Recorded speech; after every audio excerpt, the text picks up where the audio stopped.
Bismillah Rahman Rahim, in the name of Allah Almighty, the most gracious and the most merciful. Welcome to your third semester. In this semester, we will study business communication, and today is your first session. And before to go through with more details about business communication, it will be better to define business. What business is?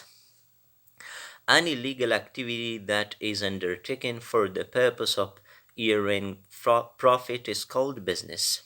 We can say, based on the Cambridge Dictionary, the activity of buying and selling goods and services, or a particular company that does this or work you to do earn money is business. Or a business is a commercial activity which involves providing goods or services with a primary motive of earning profit.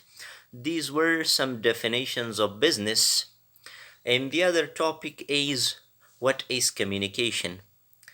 The term communication has been derived from the Latin word communis, which means common utterance or common talk, common speech. Communication is a process of exchanging information, ideas, thoughts, feelings, and emotions through speech signals, writing, or behavior. Even our behavior also communicates with people. In communication process, a sender, or we can say encoder, encodes a message and then using a medium or channel sends it to the receiver or decoder, who decodes the message after processing, sends its feedback. Doubtless, whatever we pointed out in a definition, we pointed out that communication is a process of sending or receiving messages through verbal or non-verbal means. For example, sending an email. You're an employee of an organization. You want to send your employer an email. The channel which is used, or we can say which you benefit for sending an email, is internet. While your employer reads your email, he reads it and after that provides you its feedback and then resend its feedback to you. Later on, you take action whatever he assigns you to do for. And the other topic is, why do we communicate? Why is communication important? Why should be communication insisted on? Uh, as the human being is social creature of Allah subhanahu wa ta'ala, or social creature of creator Allah subhanahu wa ta'ala, he or she needs to exchange his views, ideas, in order to complete his needs in this world. Doubtless, it is natural. Whatever we do, uh, we should communicate for. For example, if we go to bazaar, we should communicate with the shopkeeper in order to buy something. If we go to school, in schools we communicate with our teachers.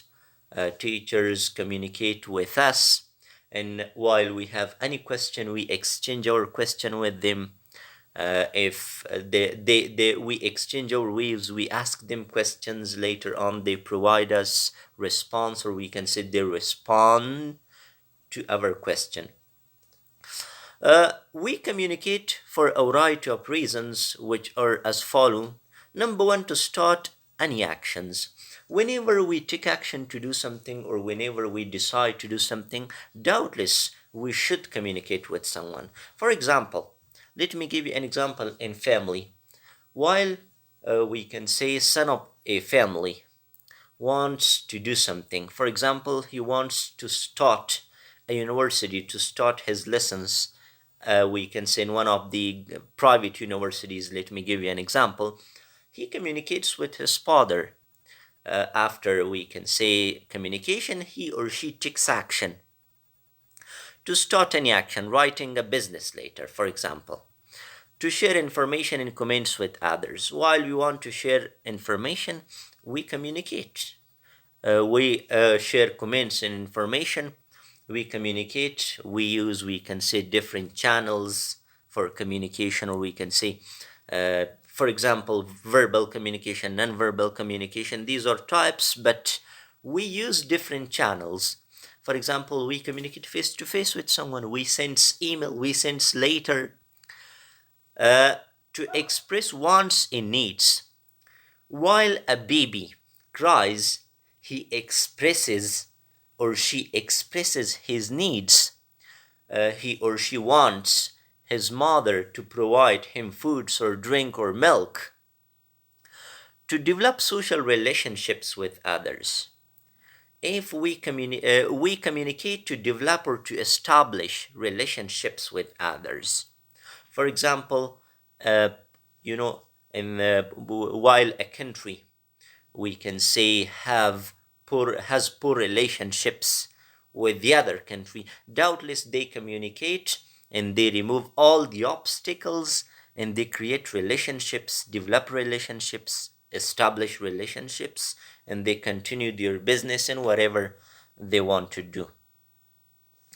Importance of communication in management.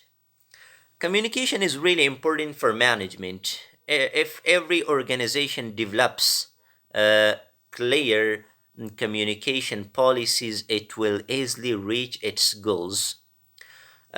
Communication is important in management based on some points below. Number one, communication helps in decision making and planning. If we communicate, we will be able to easily take decision, and to easily, we can say, plan something that we want. The quality of managerial decision depends upon the quality of communication.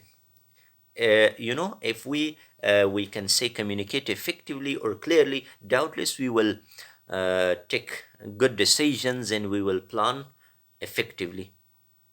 Communication helps in smooth and efficient working of the organization. Communication helps us to lead the affairs of organization effective, doubtless. If we communicate effectively, for example, if top managers communicate effectively with lower managers, and we can say middle managers, doubtless there won't be any barrier to stop them, and there won't be any obstacle to stop him, but they will easily reach their goals. Four.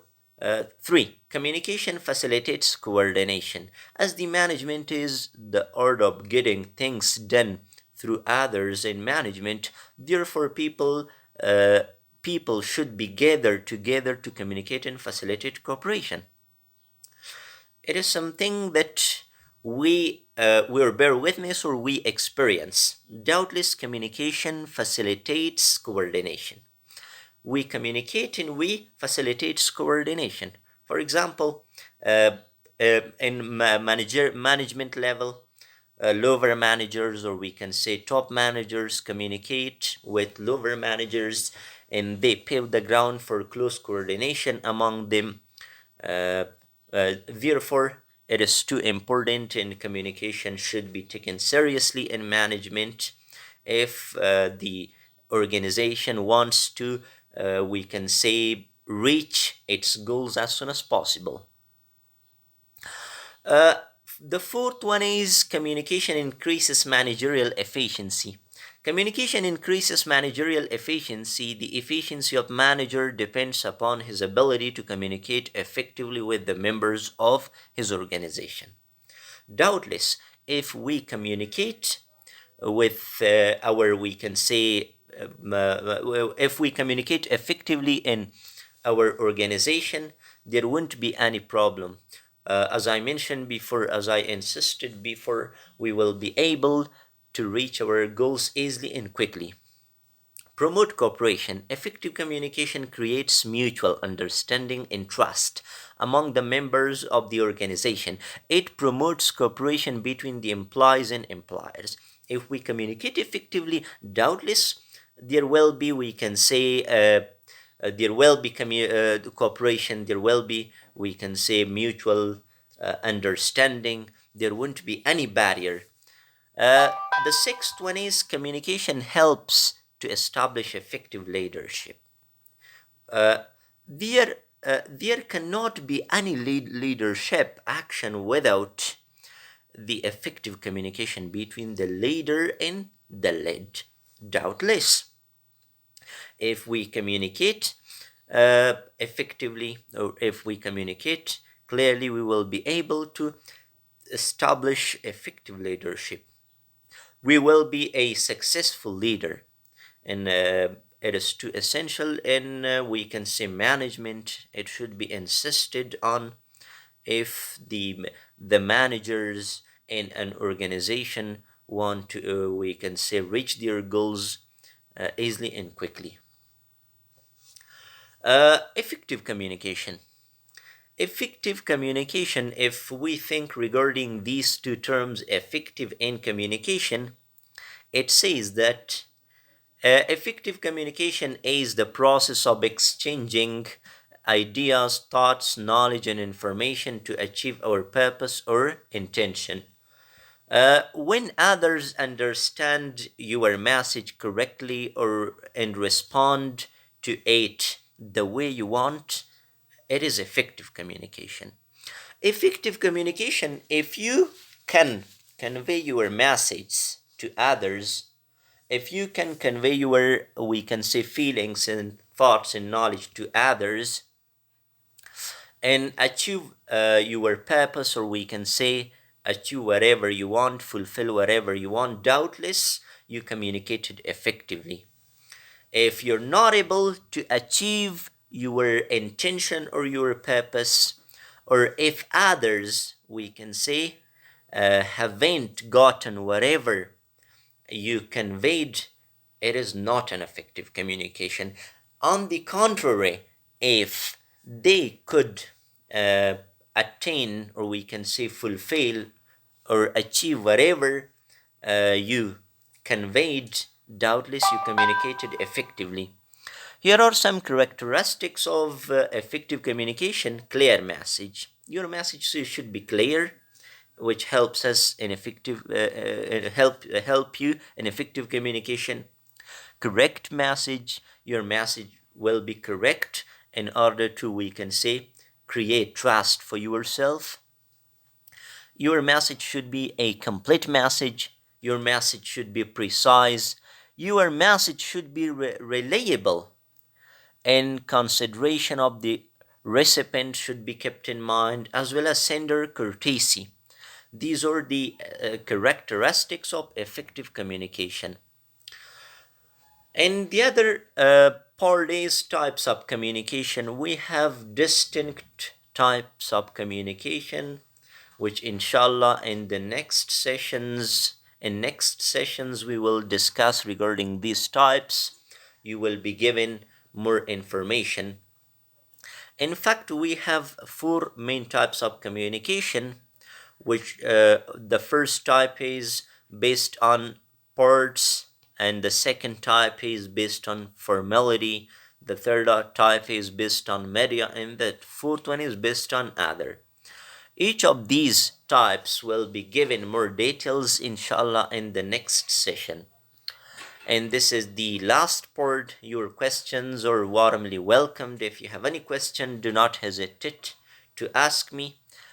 اگر کدام سوال یا پرسان باشه همیشه در کومنت بر ما یا در واتساپم که همه شما با واتساپم دسترسی دارین، میشه بر ما روان کنین.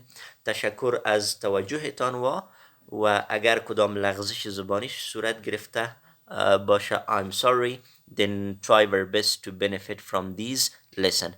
Thank you.